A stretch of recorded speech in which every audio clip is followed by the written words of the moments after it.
सुप्रभात। आदर्श जीवन। आदर्श जीवन परमार्थी को रोजगार, उद्यम और कमाने की फिक्र केवल उतनी ही करनी चाहिए जिससे उसके कुटुंब के लोग जो उसके आश्रित हैं उनका भरण पोषण ठीक प्रकार से हो जाए और लड़के लड़कियों की शादी वगैरह ठीक प्रकार से हो जाए।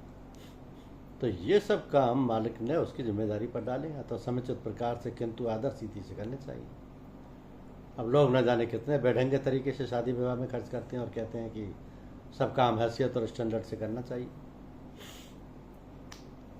सो ये स्टैंडर्ड शब्द जो है वो बहुत खतरनाक है, इसकी और कोई सीमा नहीं है। लोग औरों के यहाँ की टीम टाम और धूमधाम देखकर अपने स्टैंडर्ड भी उसी प्रकार बनाने की कोशिश करते हैं, भले उनकी हैसियत उनसे बहुत गिरी हुई हो। ये समाज में जो रीति रिवाज और शादी विवाह आदि के तौर तरीके हैं उनके लिए एक स्टैंडर्ड बनाना चाहिए जिससे चाहे अमीर चाहे गरीब सभी उसे आसानी से निभा सकें। लेकिन आजकल इस बात की ओर ध्यान नहीं के बराबर है। कुछ कुछ ध्यान इधर सरकार ने दिया है तो उसका प्रभाव उल्टा ही हो रहा है। तो ये काम सरकार का नहीं है, यह तो व्यक्तिगत और समाज के कर्णधारों का है। अपने समाज जाति बिरादरी में मिलजुल कर समय को देखते हुए एक निश्चित राय होकर सभी बातें तय कर लेनी चाहिए, तभी सारा काम आसानी से निपट सकता है। तो कानून तो जो बात जाहिर जहूर में होगा उसी में लागू किया जा सकता है, किंतु जब लोगों की नीयत साफ नहीं होगी तो लोग चुपके लेन देन कर लेते हैं और बाहर किसी भी आदमी का कोई पता नहीं लग पाता, जैसा कि प्राय आजकल हो रहा है। यहाँ तक सत्संग का ताल्लुक है तो प्राय ये कहते सुना है कि इन घरेलू बातों से, विवाह शादी वगैरह से और सत्संग से क्या मतलब। तो भाई ये सत्संग का संबंध तो आपकी हर बात से, आपकी बातचीत करने के ढंग से लेकर खाने पीने, पहनने ओढ़ने, सोने जागने आदि सभी बातों से, उसी प्रकार शादी विवाह करने के तौर तरीके और अन्य सामाजिक रीति रिवाजों को निभाने आदि सभी बातों से है।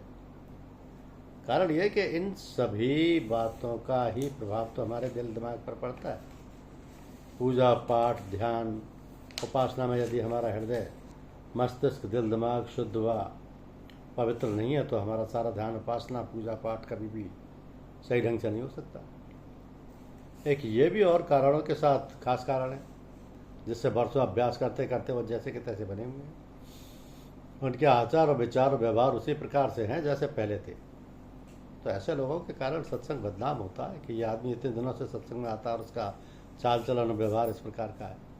भला सत्संग क्या करे, ऐसे सत्संग से क्या लाभ। इस प्रकार बदनामी होती है, भला सत्संग क्या करे जब आप उसको अपनाएं नहीं।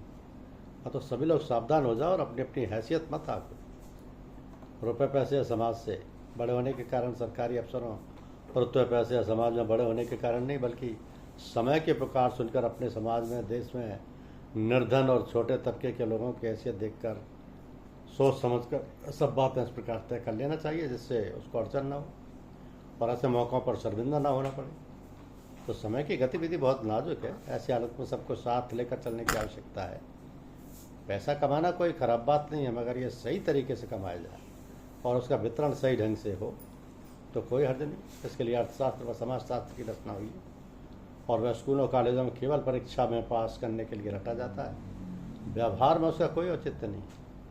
ये सब बातें साधकों के लिए तो हैं ही, किंतु हैं सब आम लोगों के लिए भी। जो सत्संगी हैं, परमार्थ के पथिक हैं, उनका जीवन आदर्श होना चाहिए। धन्यवाद।